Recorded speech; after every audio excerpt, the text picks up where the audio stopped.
আমরা একদম পরিষ্কার করে দেবো যা আছে। কাছে ছোটখাটো জিনিস নিয়ে সময় কাটিয়ে না, বড় পেছনে বড় জিনিসের মধ্যে থাকবে যে যে অবস্থায় আছে। এই জন্যই আবু সঈদ এত মহান, সে বড় জিনিসের স্বপ্ন দেখছে, এই জন্য বুক পেতে দিয়েছে। মারো, কি করবা? সেই স্বপ্ন থেকে বিচ্ছিত হয়নি। সে তো পালিয়ে যেতে পারতো, মাফ করে দেন আমারে বলতে পারতো, বলেনি, দাঁড়িয়ে গেছে। তারপরে তোমরা যখন দাঁড়িয়ে গেছো আর দেশে আটকে রাখতে পারেনি, এই দ্বিতীয় বিজয়টা আসলো। সেই জন্য আমি বারে বারে যেটা তোমাদেরকে বলতেছি, যে স্মরণ করাচ্ছি, এবার যেন ব্যর্থ না হয়।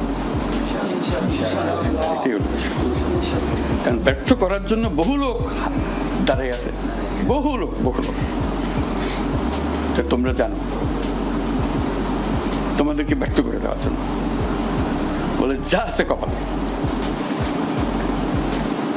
এই আমাদের জেনারেশন, অর্থাৎ তোমাদের জেনারেশন, আমাদের জেনারেশন সব কেটে দেবো, সব বাদ দিয়ে দেবো। আমরা একদম পরিষ্কার করে দেবো যা আছে। পরিষ্কার না করা পর্যন্ত আমাদের ছুটি নেই। এটাই হলো এই কথাটা বলার জন্য। আমাকে তোমাদের উপদেশ দেওয়ার কিছু নেই, শুধু মনে করে দেওয়া যে শক্তিটা আছে তোমাদের কাছে। আমি দেখে আসতেছি, রংপুরেও আসতেছি, সব জায়গায় যেতেছি, একই কথা।